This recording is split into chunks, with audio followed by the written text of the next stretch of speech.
Bien, como estábamos conversando, vamos a desarrollar un tema que es de mucha importancia. Hormonas femeninas. ¿Para qué sirven las hormonas femeninas? Las hormonas femeninas son muchas y variadas. Nos afectan en nuestro estado de ánimo, en nuestro apetito sexual, en nuestras relaciones de pareja y en otras, en muchas parcelas de la medicina. Dado que somos química, somos pura química, y por eso conocer qué síntomas pueden producir la alteración de unas u otras hormonas es demasiado, pero muy importante para tu equilibrio y para saber si debes acudir al médico a una revisión. Vamos a conversar entonces de este tema, hormonas femeninas, con don Jorge Corimanya, ginecólogo y sexólogo, quien ya se encuentra aquí con nosotros, un invitado especial. Lo saludamos, por supuesto, le damos la bienvenida, le agradecemos por acompañarnos. Don Jorge, ¿cómo está? Buenas noches, bienvenido a Exitosa. Buenas noches y agradecerles la invitación a Radio Exitosa y también buenas noches a toda su audiencia. Bien, doctor, hormonas femeninas, ¿no? Este es un tema que uno lo escucha inmediatamente. Cualquier oyente, cualquier caballero que nos escucha piensa, bueno, hormonas femeninas, ese es un tema que compete únicamente a las damas, podrían pensar algunos. Otros pueden decir, bueno, ese tema no sé cómo me puede servir. ¿Para qué sirven? Explíquenos un poco más sobre ese tema. Tenemos que pensar que en nuestro cuerpo existe un sistema endocrino, dentro del cual existen una variedad de hormonas, ¿no? O sea, el conjunto del sistema endocrino son diferentes hormonas que tienen diferentes funciones. Entre ellas, por ejemplo, puede haber hormonas tiroideas, las hormonas del páncreas, que es la insulina, etcétera. Y hay un grupo de hormonas que se llaman sexuales. Las hormonas sexuales pueden ser las hormonas sexuales femeninas y las hormonas sexuales masculinas. Si bien es cierto... Todos las tenemos, todos grupos. Así es. Es cierto de que la mujer va a tener más hormonas sexuales femeninas que el hombre. Correcto. Pero el hombre tiene un poco también de hormona femenina. Y al revés, la mujer va a tener también algo de hormona sexual masculina, pero en pequeña cantidad. Cuando ocurren, obviamente, algunas alteraciones, por ejemplo, cuando un varón padece una enfermedad hepática como la cirrosis, podría perder la capacidad de destruir la hormona femenina que produce en poca cantidad y esta acumularse. Y el varón con cirrosis suele tener el crecimiento de las mamas, que se llama ginecomastia. Y al revés, una mujer podría tener una alteración hormonal en sus ovarios y esta producir mucha hormona androgénica, o sea, mucha hormona masculina. Ajá. Y producir en ella enfermedades que se llaman el hiperandrogenismo, una de las cuales podría traducirse o podría manifestarse por la aparición del acné o de mucho vello en su cuerpo, el famoso o el llamado hirsutismo. Entonces, el equilibrio entre las hormonas sexuales femeninas y masculinas, tanto en el hombre como en la mujer, va a permitir que se desarrollen los llamados caracteres sexuales secundarios. En la mujercita, el crecimiento de las mamas, el desarrollo de los genitales, el crecimiento del útero, etcétera. Y en el hombre, pues, lo correspondiente a sus órganos sexuales, claro, tanto los testículos, etcétera. Ahora, doctor, hemos escuchado en algunas ocasiones, no sé si con acierto estas opiniones, o si en todo caso se ajustan a la verdad, pero de todos modos le planteo la pregunta, ¿correcto? Y usted me corrige, nos aclara la duda. Se habla de que en algunos casos, por ejemplo, la homosexualidad se puede producir cuando hay más, en el caso de los varones, por ejemplo, más hormonas femeninas que masculinas. ¿Esto es cierto? No, es falso. Es falso. Si bien es cierto, algunas personas de orientación homosexual suelen utilizar hormonas para desarrollar mamas o para aumentar grasa corporal en algunas zonas, no tiene nada que ver el hecho de que una persona tenga más hormonas femeninas que masculinas para este tipo de lo que llamamos la orientación sexual. Ajá. No, eso es totalmente diferente porque no tiene nada que ver con esto. Las hormonas, si bien es cierto, como dije anteriormente, van a desarrollar lo que son los caracteres sexuales secundarios. En la mujer, el desarrollo de las mamas, el desarrollo de los genitales externos, de la forma del fenotipo mujer, y en el varón lo correspondiente al varón. En el caso de que un varón, como digo, se administrara hormonas femeninas, obviamente va a haber el crecimiento de las mamas, porque las mamas en el varón normalmente están atróficas, ya que la hormona femenina que tiene el varón en pequeña cantidad no alcanza para estimular el desarrollo mamario. Sin embargo, hay que recordar que algunos adolescentes, hay una etapa en la adolescencia donde sí podría darse un crecimiento transitorio de la mama masculina, pero luego vuelven a su normalidad por las hormonas, así es, por las hormonas femeninas que en esta etapa se producen, y esto va a generar una ginecomastia que muchas veces al adolescente lo confunde o lo altera psicológicamente, y muchas veces estos jóvenes acuden a la consulta para que el médico le dé la solución, ya sea con tratamiento hormonal médico que bloquee estas hormonas, o incluso un tratamiento quirúrgico, que lo que persigue el tratamiento quirúrgico es extirpar las glándulas mamarias, que como sabemos el varón no tiene mayor función en la edad adulta. Y estos extirpamientos quirúrgicos, doctor, que nos dicen, ¿no? Es decir, cuando, por ejemplo, ginecomastia, ¿no? Es el término con el que se le conoce a este crecimiento mamario. De la mama, ¿no? en el varón. En el caso del varón, ¿no es cierto? Entonces, cuando, por ejemplo, vemos el caso de alguno de jovencito, 13 años, 14 años, de pronto las mamas le crecen, está en desarrollo, y es algo transitorio. Sin embargo, pasan los años, 18 años, 20, 21, y las mamas continúan en ese mismo estado, no han disminuido, ¿correcto? Ahí estamos hablando de ginecomastia. Claro. Pero en realidad no debería pasar tanto tiempo, porque como dije anteriormente, es muy importante para el adolescente joven, tanto varón como mujer, la imagen corporal. Entonces, un varón al que le ha crecido las mamas por este desarrollo transitorio, normalmente lo que debe pasar es que se van a desaparecer al cabo de 1 año, 2 años. Si las mamas persistieran desarrolladas, entonces este joven tiene que ir a un estudio médico a hacerse algunos exámenes, un chequeo, claro, porque quiere decir que algo está mal en él, ya que no es normal que un joven adolescente tenga mamas más de 2 años, que es la etapa transitoria. Y obviamente acá se hace el tratamiento médico y el tratamiento quirúrgico finalmente, porque, como dije anteriormente, no es algo habitual que un varón tenga mamas, ¿no? Ahora, es también peligroso porque cuando un varón tiene mamas, ¿no? También arrastra lo que son las enfermedades de las mamas, y podrían tener incluso hasta cáncer de mama, ¿no? Un varón está expuesto a todas las enfermedades. Por esa razón, el varón, digamos, a veces se da en caso de varones mayores en que comienzan a desarrollar las mamas también en la edad de la vejez o la edad antes de la vejez. Entonces, si ya hay antecedentes de la madre o de algún familiar que ha tenido cáncer de mama, está indicado que ese varón se trate esas mamas y se realice la extirpación de las mamas, para evitar que estos vayan a degenerar en un tumor.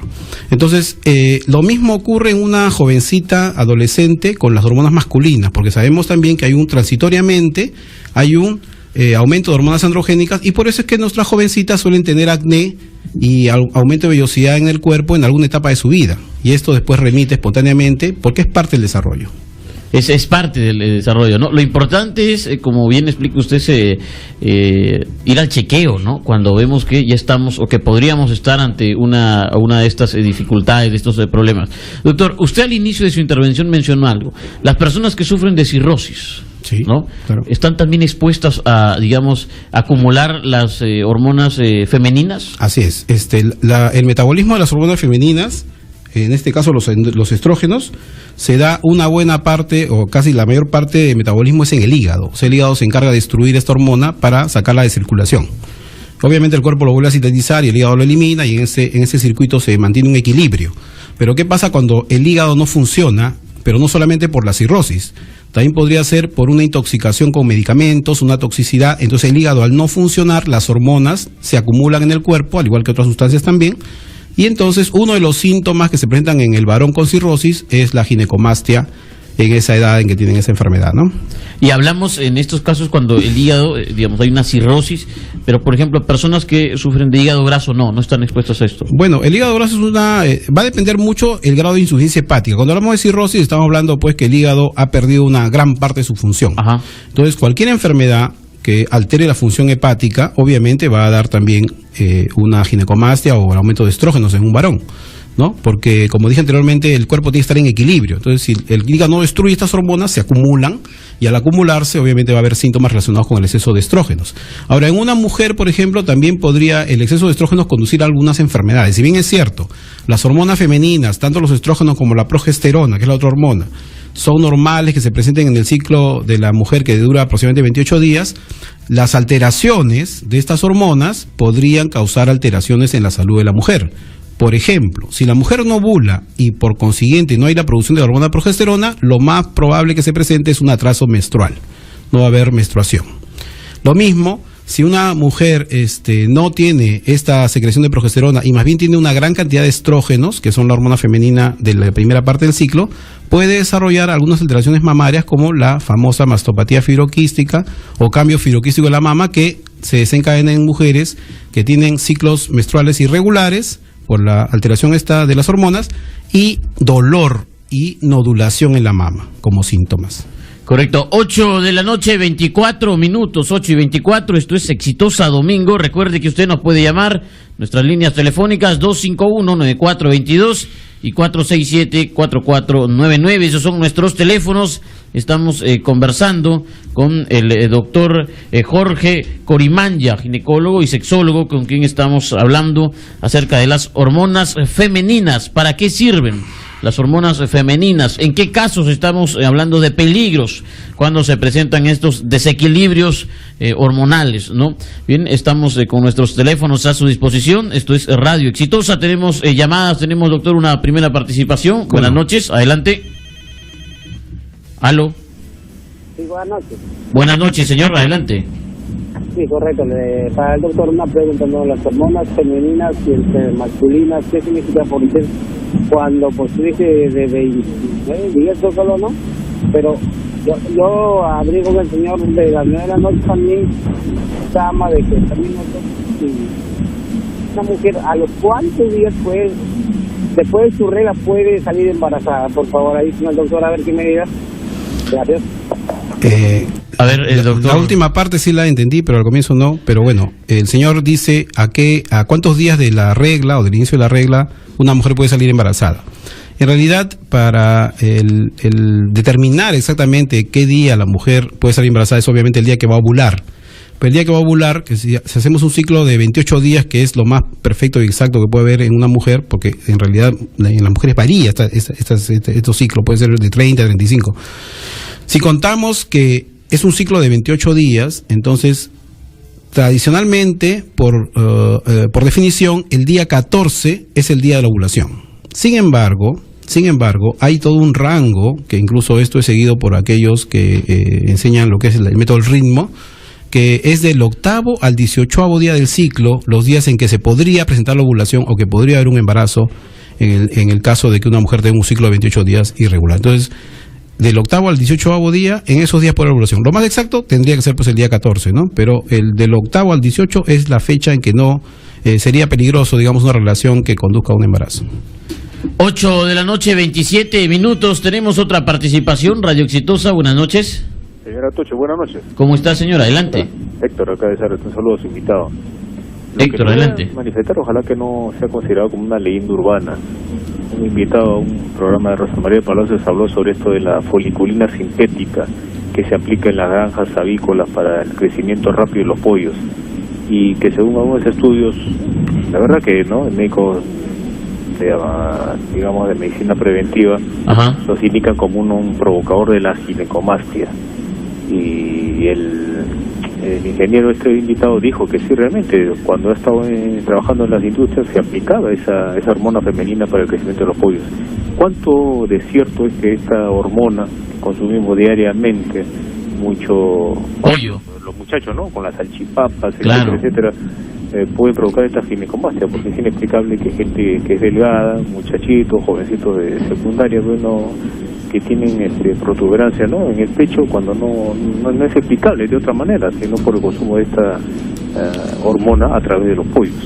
Una pregunta, invitado, gracias. Correcto, bien, muchas gracias por su pregunta, por comunicarse con nosotros. Doctor, ¿es un mito? ¿Hay mucho de cierto? Yo he revisado a veces el mito del pollo, ¿no?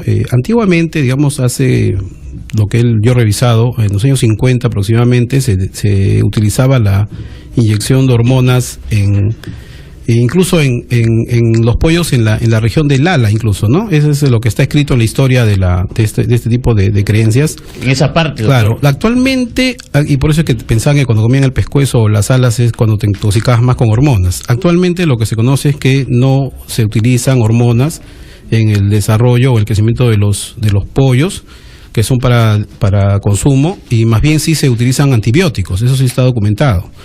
Lo que yo puedo decir es de que la ginecomastia en los adolescentes tiene un fundamento en el desarrollo natural y en la respuesta a las hormonas femeninas que el adolescente tiene, y que eso es transitorio. Obviamente, si tenemos ya personas adultas o jóvenes enfermos de ginecomastia, habría que buscar pues la causa dentro de las cuales podría ser la ingesta de algunos alimentos o algunas toxinas, pero yo no he revisado ni tengo entendido de que tenga que ver con la alimentación en base a alguna dieta especial, que sea, por ejemplo, soya o que sea pollo.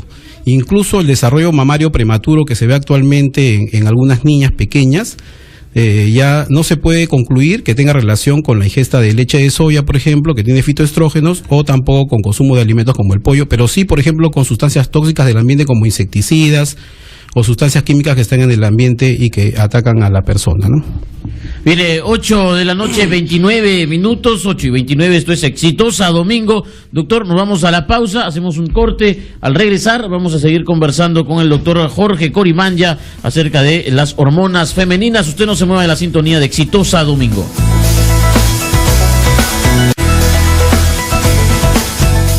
8 de la noche, 33 minutos, 8:33. Continuamos conversando con el doctor Jorge Corimanya acerca de las hormonas femeninas.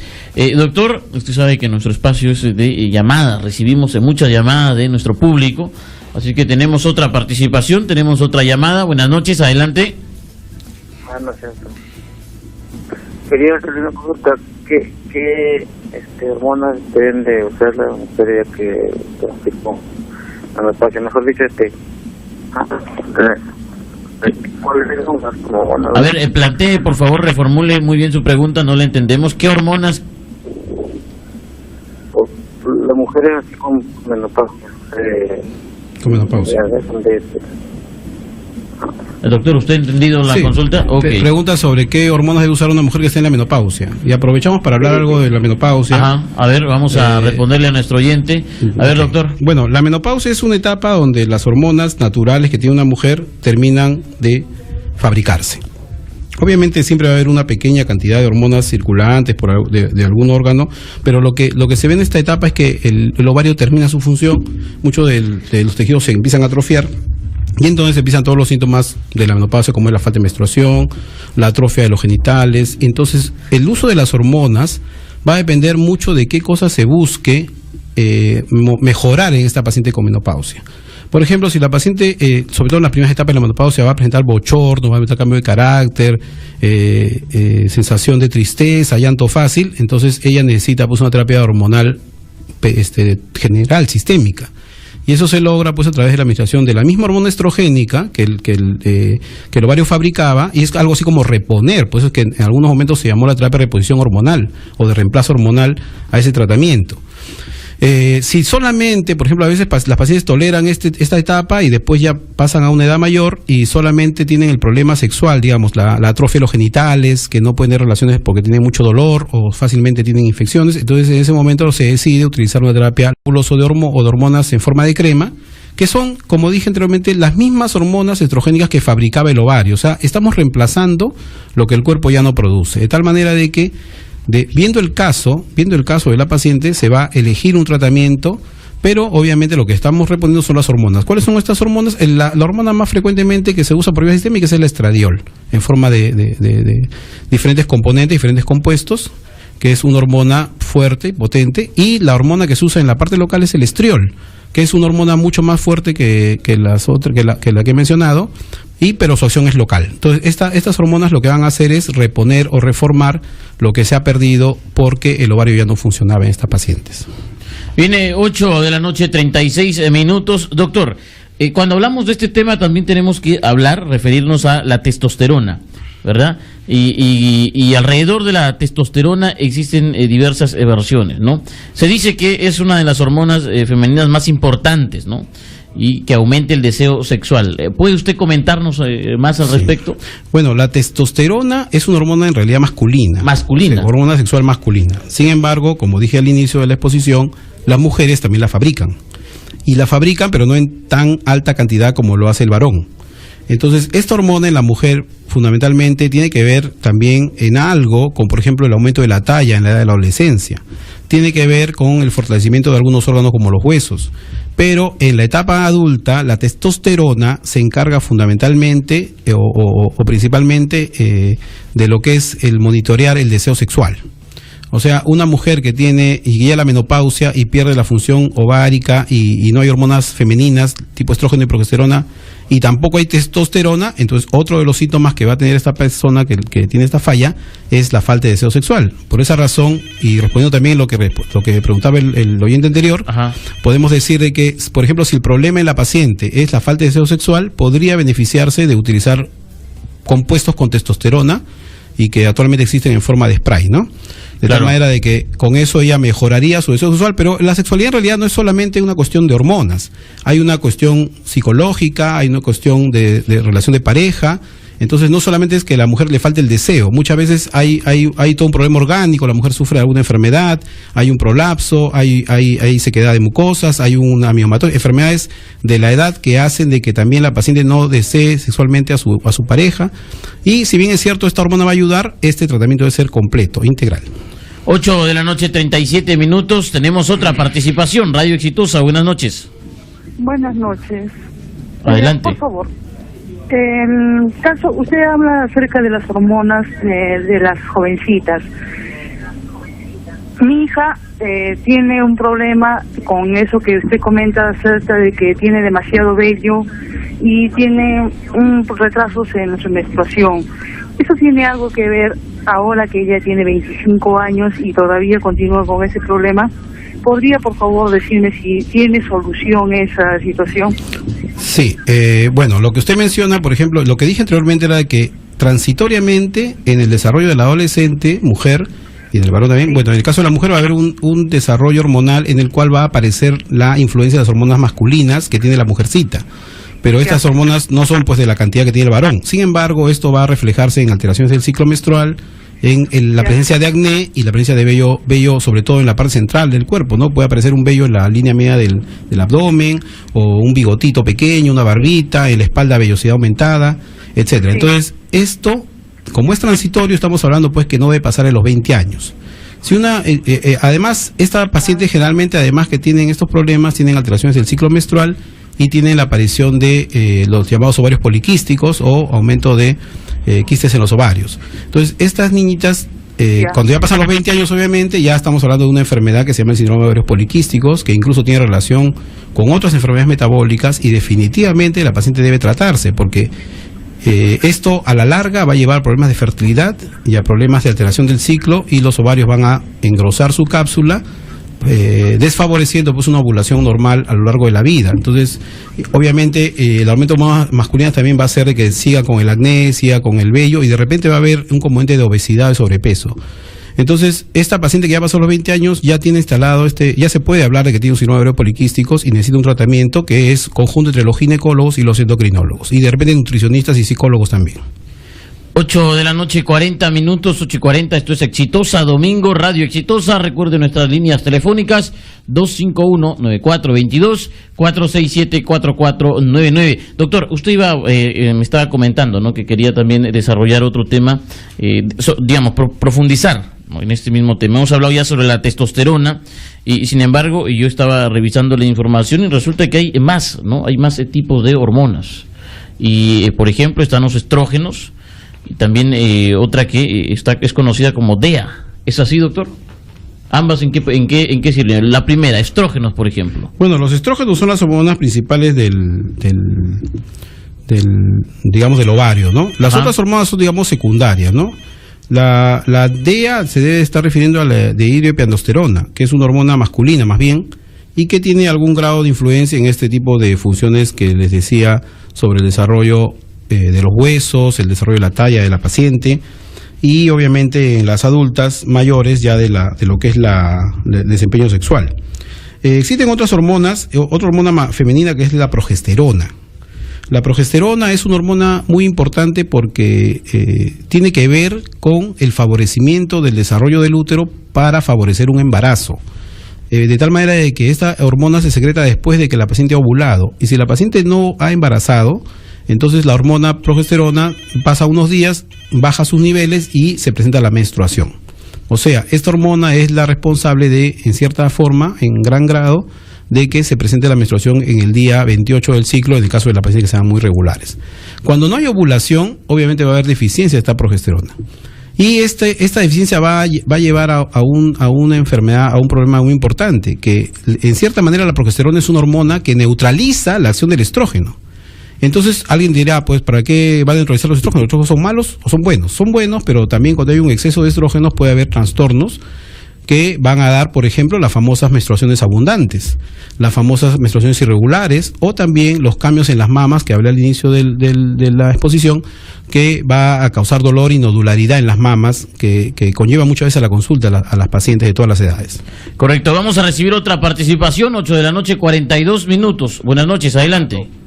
Aló, doctor, buenas noches. Sí, adelante, le escuchamos. Consulta. Y lo que pasa es que yo tengo 3 años de casado con mi esposa, y lo que pasa es que mi esposa hace cesárea hace 3 años. Lo que pasa es que cuando tengo relaciones con ella, estoy haciendo la penetración y ella siente dolor, no sé, lo que pasa es que no de la vez baja la mano. Cuando tengo relaciones con ella, a veces se molesta, es dolor interno, no sé, por favor. A ver, bien, muchas gracias por su participación. 8:43, doctor. He entendido que de lo que se queja la esposa del señor es de un cólico menstrual, ¿no? Correcto. Un dolor en la menstruación. No se escucha bien, pero bueno. Este es otro problema que se llama la dismenorrea. Pero esta enfermedad, si bien es cierto, está relacionada con el ciclo menstrual, depende más bien de otro tipo de sustancias que son las prostaglandinas, que en algún momento han sido también consideradas hormonas, pero las prostaglandinas son hormonas en realidad sistémicas, que al tener una respuesta demasiado exagerada en el cuerpo de una mujer en el momento de la menstruación va a tener pues los cólicos muy fuertes, muy intensos. Esta enfermedad se conoce como dismenorrea y obviamente tiene tratamiento, pero esta dismenorrea se relaciona con otra enfermedad que sí tiene algo que ver con los estrógenos, que se llama la endometriosis. La endometriosis es una enfermedad que se caracteriza por la aparición de tejido menstrual dentro del abdomen o dentro de los ovarios, hacia adentro. Por eso es que cuando el señor dice que alguien le dijo que ese dolor es de adentro, de interno, probablemente el médico trató de explicarle que lo que tiene la paciente es una enfermedad llamada endometriosis. Y la endometriosis es una enfermedad que necesariamente se va a tener que diagnosticar con una intervención quirúrgica que se llama la laparoscopía. Entonces, una vez hecho el diagnóstico, debemos recordar de que los estrógenos sí ahí van a tener una participación, porque los estrógenos van a ser sintetizados y aumentada su sensibilidad en este tejido endometriósico, de tal manera de que estas células que están dentro del abdomen en un lugar donde no deberían estar van a provocar una menstruación interna y obviamente un dolor más intenso cada vez. Es como un círculo vicioso en donde el dolor va a ser más fuerte cada vez. Y obviamente esta enfermedad va a generar adherencias, va a generar una serie de complicaciones que a la larga van a condenar a esta mujer a sufrir no solamente de infertilidad, sino también de dolor crónico por las adherencias que genera. Por esa razón es de que toda paciente con dismenorrea no se la puede tomar a la ligera y tratar de buscar el diagnóstico definitivo para buscar un tratamiento adecuado. 8:45, esto es Exitosa, tenemos otra participación, adelante. Doctor, muy buenas noches. Quisiera hacer una consulta, mire, lo que pasa, yo tengo 17 años y presento un acné no común, tengo acné en el derrier, y eso lo presenté desde que tuve la adolescencia. ¿A qué se debe? Muchas gracias. Bien, muchas gracias. El acné puede aparecer en cualquier parte del cuerpo, obviamente. Hay pacientes que tienen acné en la espalda también. Pero en realidad el acné tiene dos componentes. Pues hay un problema de la piel, ¿no? Y hay un problema hormonal de fondo. Entonces, si hay un aumento de hormonas androgénicas, o sea, hormonas sexuales masculinas en una mujer, puede haber un padecimiento constante del acné debido al desequilibrio en el metabolismo de la grasa a nivel de las células de la piel. Pero el acné además se suele complicar, digamos, por diferentes razones, agentes físicos, químicos, el uso de jabones inadecuados, etcétera. Y esta solución pues la tiene que dar el dermatólogo. Pero una paciente que tiene acné crónico, digamos que no mejora, muchas veces el dermatólogo lo envía al ginecólogo para que el ginecólogo investigue si efectivamente hay un desequilibrio hormonal que hace de que no mejore el tratamiento de esta paciente. Entonces nosotros como ginecólogos lo que hacemos es un estudio de su función ovárica, de los niveles hormonales, buscamos a ver si hay ovarios poliquísticos y una vez que encontramos estas complicaciones se hace un tratamiento que ayuda o coadyuva a que el dermatólogo haga un mejor trabajo. Bien, 8:46, tenemos más llamadas. Buenas noches, adelante. Hola, buenas noches. Sí. Estamos hablando de una consulta, doctor. Sí, adelante. Doctor, disculpe, de una consulta, mi esposo está embarazada y le arde la planta de los pies. ¿Está embarazada? Sí, y le arde la planta de los pies. Correcto. ¿Desde cuándo se le ha presentado esto? ¿Recientemente? Ya hace un mes, más o menos. Un mes, correcto. Doctor. Bien, aprovecho incluso para hablar del embarazo y las hormonas, ¿no? Ajá. ¿Qué ocurre en un embarazo? Las hormonas aumentan a altas cantidades, ¿no? O sea, a veces yo escucho a la paciente que dice, doctor, no quiero usar hormonas, no me dé hormonas, no quiero cuidarme con hormonas. Entonces yo le digo, bueno señora, si usted se embaraza, va a tener el doble o el triple de hormonas que iba a tomar para prevenir un embarazo. Porque en el embarazo hay una alta síntesis de hormonas del mismo ovario de la mujer y también de la placenta, incluso del feto. Estas hormonas, por eso es que la mujer embarazada se pone, entre comillas, más bonita, porque las hormonas estrogénicas aumentan a altos niveles. Pero además de que las hormonas provocan cambios en la mujer que está embarazada, como crecimiento del útero, desarrollo aumenta la tersura de la piel, desarrollo de las mamas, también las hormonas pueden generar algún tipo de problema. El problema más frecuente que se generan tanto por los estrógenos como por la progesterona en una embarazada es la retención de líquido. La retención de líquido que puede llegar pues a la paciente permanecer con las piernas hinchadas o los pies hinchados en algún momento del embarazo.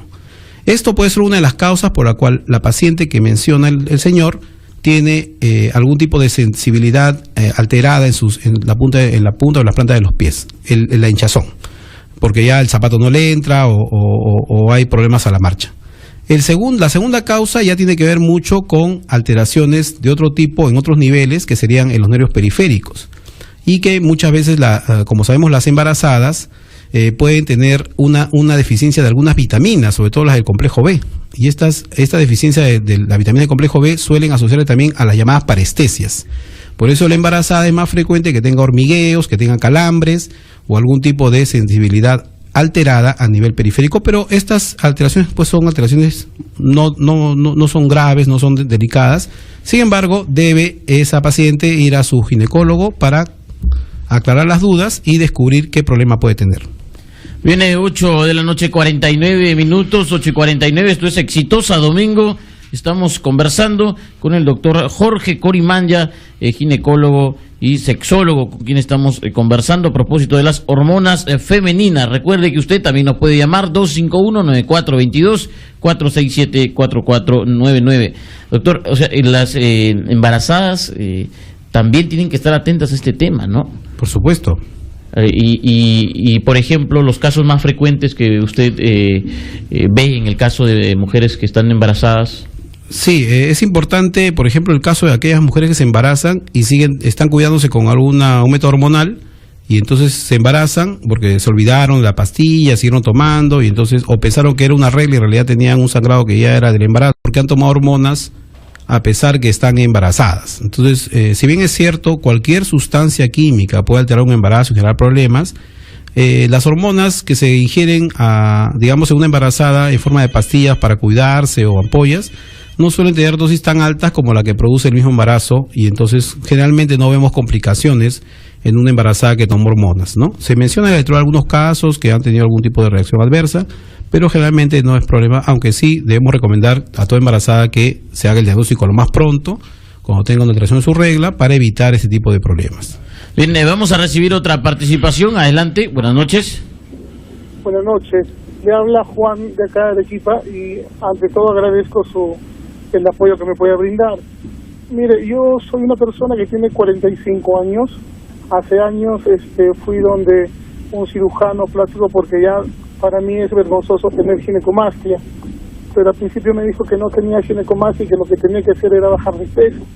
Bajé de peso, pero seguía teniendo los pechos bien abultados. Ya esto para mí es vergonzoso porque no puedo ni siquiera ir al sauna porque los pechos son bien abultados. El tema es de que el cirujano me dijo que tenía una ginecomastia muy leve, pero cuando fui a hacer un análisis, la persona que me hizo el análisis me dijo que en el lado derecho tenía más que el lado izquierdo, pero ¿cómo se llama? El cirujano me dice no, de que en todo caso no me quiero operar porque me dice que tengo que bajar de peso y que no es ginecomastia, pero Por ejemplo, a veces yo siento que cuando estoy comiendo, por ejemplo, a veces como especie que se me irriga y me duele un poco el pezón. Quisiera que me ayude en ese sentido, por favor. Bien, es importante que usted es una persona de 45 años, hay que buscar la causa de la ginecomastia, porque no es normal, como dije anteriormente, de que un varón de esa edad tenga ginecomastia, salvo que lo haya tenido desde que era adolescente y no se lo ha operado ni nada.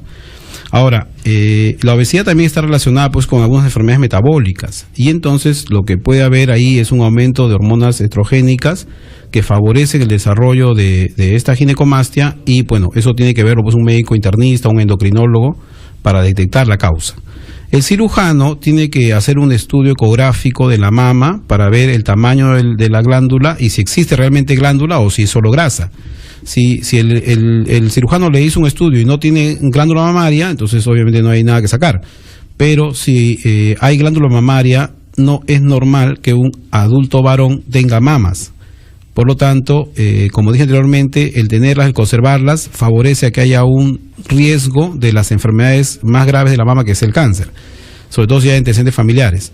Por esa razón es de que lo que tiene que hacer acá es ir a un endocrinólogo para que le vea la causa de por qué está teniendo aumento de hormonas estrogénicas, hacerle un dosaje de hormonas estrogénicas, ver cómo es la función hepática, etcétera, y después de eso el cirujano general puede hacer la extirpación de las mamas, o el cirujano plástico para que sea una cirugía bastante estética, y de esa manera terminar con la glándula, al margen de que el señor siga con obesidad.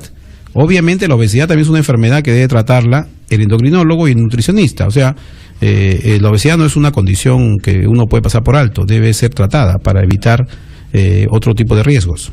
Pero eso es solucionable, no hay ningún problema que se pueda solucionar. 8:53, doctor, la oxitocina, ¿es la que tiene que ver con la sensibilidad y con el estado de ánimo? La oxitocina es una hormona, un neurotransmisor que se produce en el hipotálamo. No tiene que ver con el ovario, que sería lo que cataloga una hormona sexual femenina. La oxitocina se ha mencionado que tiene relación, pues, como usted dice, con ese tipo de sentimientos, incluso con el sentimiento de amor, de apego al hijo, por ejemplo. Ajá. Y la oxitocina, en realidad, su función médica o la función biológica más importante es contribuir al inicio del trabajo de parto.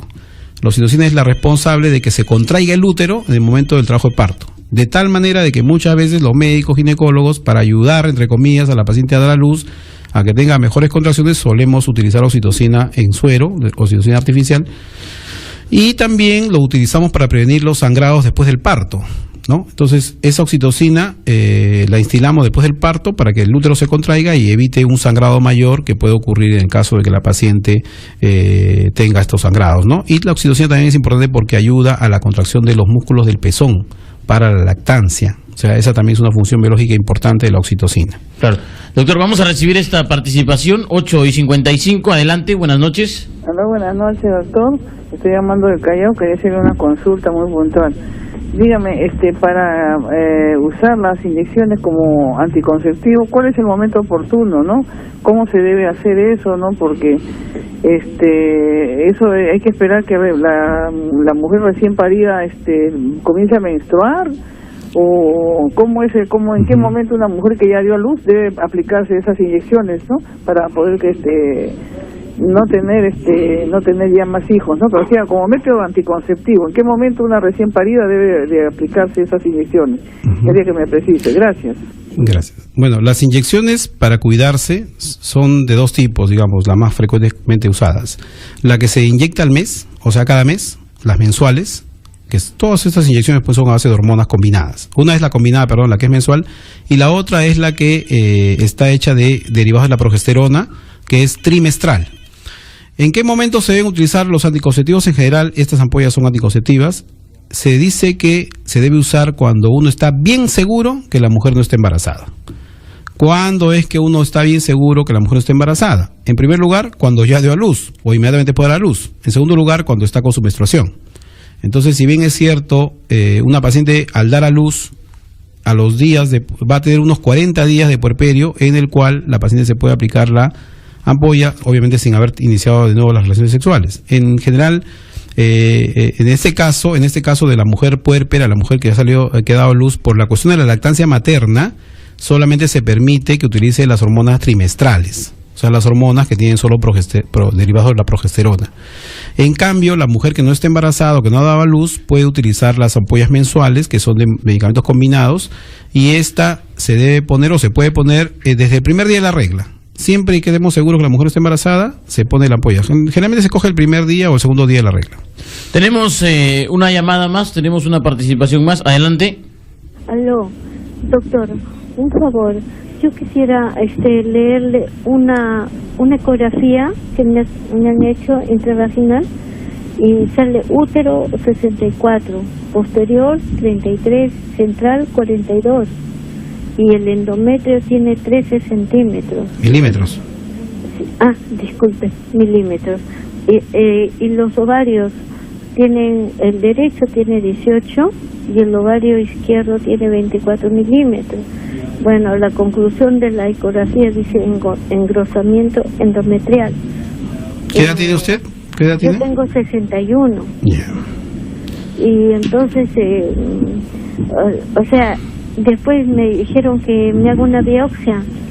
En la biopsia ha salido muestra constituida por abundante material mucoide, con muy escasos fragmentos de endometrio involutivo.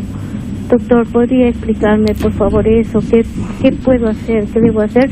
Y yo no sé qué será, doctor. Sí. Desde que me hicieron la biopsia, bueno, pues fue muy doloroso y desde esa vez están que me duele en la parte baja, parece que a la altura de los ovarios. Tengo dolores así no todos los días, doctor. Así me viene dolores así como palpitaciones. Yeah. ¿Usted estaba sangrando cuando le hicieron esa biopsia o esa ecografía? Nada. No tenía sangraba.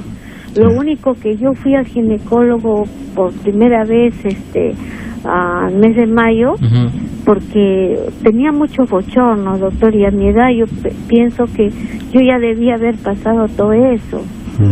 ¿Y le dio hormonas?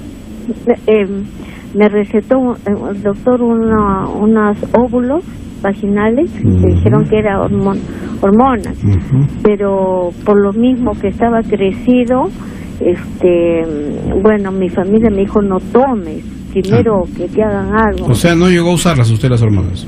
Usé solamente un óvulo, doctor. Un óvulo nomás. El óvulo que me puse hasta 2 días me vino como unos dolores en toda la cadera, solamente por eso. Ya lo dejé, doctor, hasta que me he hecho todos estos exámenes. Correcto. Bien, a ver, doctor, ¿qué le podemos bueno, en primer lugar, como yendo al tema de las hormonas, ¿no? Como dije al inicio, una de las funciones de la hormona, el estrógeno, es justamente actuar sobre el endometrio. Pero una mujer que ya tiene 61 años ya está en la menopausia, por lo tanto ya no debe haber hormonas circulantes como para estimular el endometrio para que mida tanto. Un endometrio de una mujer menopáusica debe medir hasta menos de 5 milímetros.